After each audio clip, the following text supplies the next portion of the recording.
I'm Isabel, and I'm feeling compelled to reply to this situation from an interesting perspective, I suppose. A decade ago, I was a game director myself, and over the past 4 years, I've been organizing a guild much alike Thor or Pirate Software's guild is structured, which we recently just destroyed. Hmm, And Narc's situation kind of exploding is, and I do sincerely appreciate Asmongold for being a mediator and trying to talk to both sides and come to logical resolutions and conclusions with people.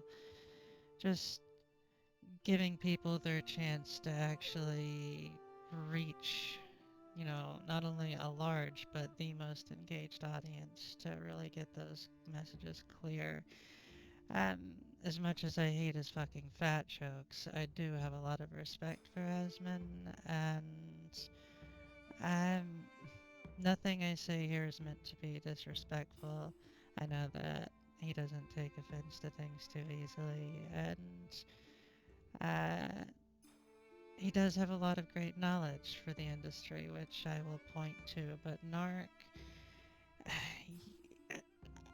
I love your creative attitude and enthusiasm and passion,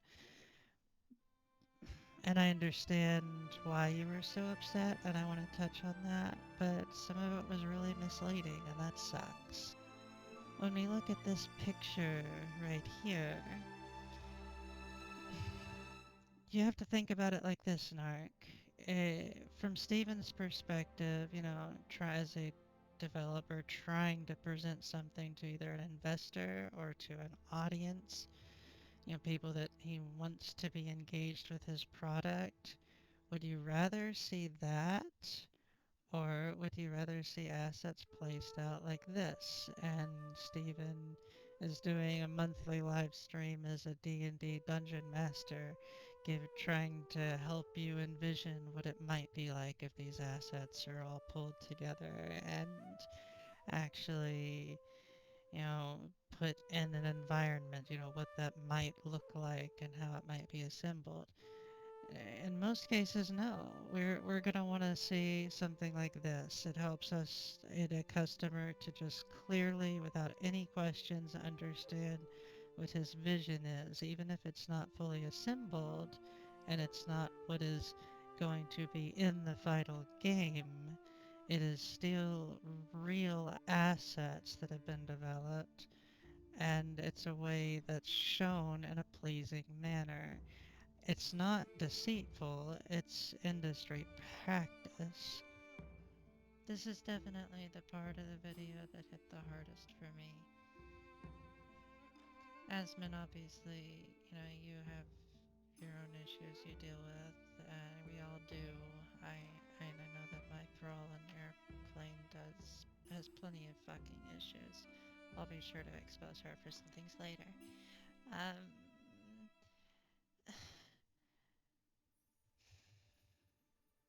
But poking fun at mental, or not even poking fun, but just being lighthearted about mental health, I think it's not a good approach, Stephen. And this is the second time now where it's felt like Stephen has outwardly punched down at Narc. And I know that despite my admiration for Narc's passion, I don't agree with him on just as much as I do agree with him, and I do not agree with a lot of things that he values and looks forward to and wanted and wants, and um, we don't see the same, but that's okay.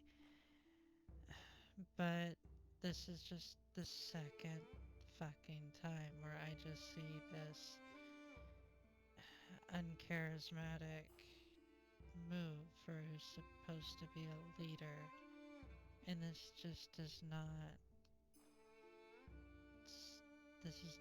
a leadership to me. I was so hopeful early on that Steven was the next Yoshi-P, but um, since Narc, whether he is on the spectrum or he just makes a joke out of it, hopefully that's not the case, but either way, it doesn't matter. If you even have an inclination someone is uh, potentially emotionally reactive, especially about something they're passionate about, publicly and openly, it's even worse to sort of punch down on that person. So just in almost any light, I just can't see anything good from this. It caused me to need to say, you know what, fuck it. It probably will be another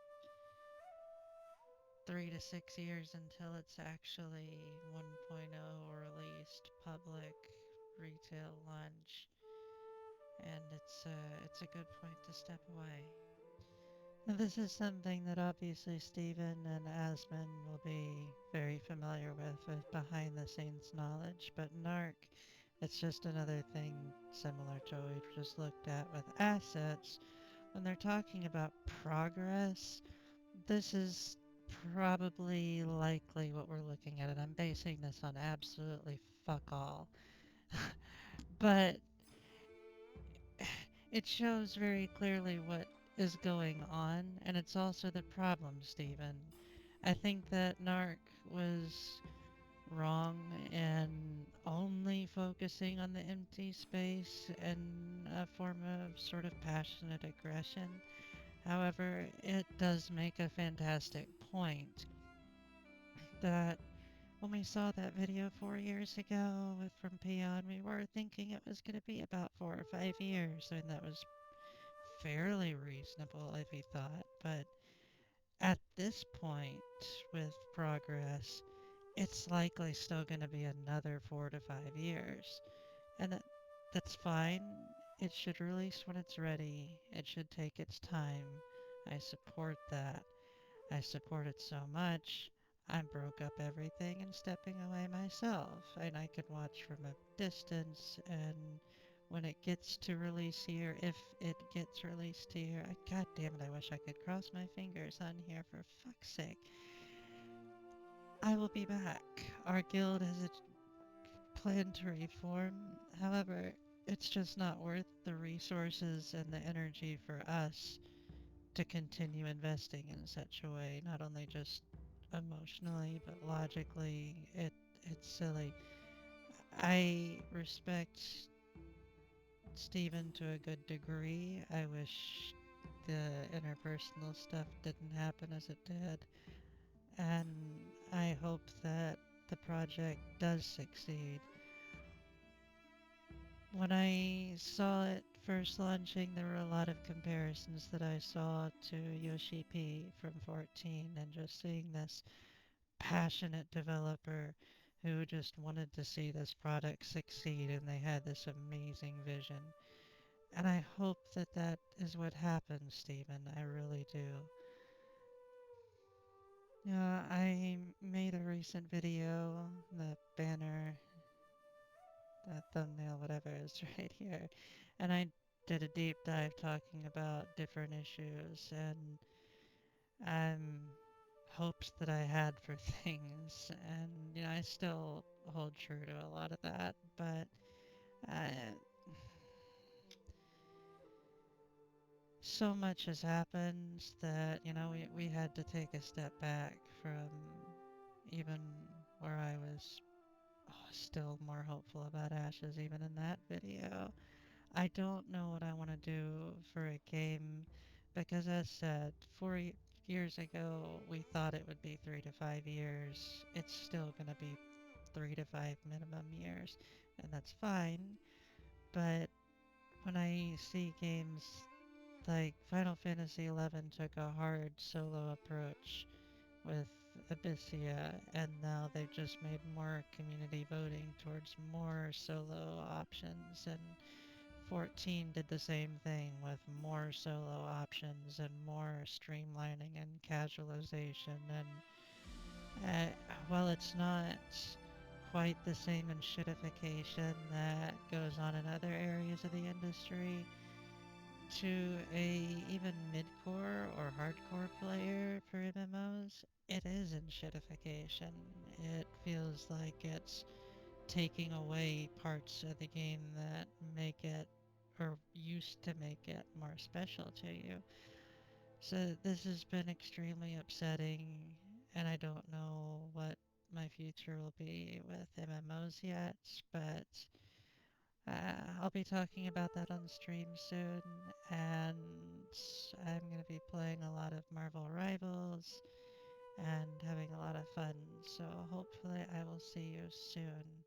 Take care, everyone.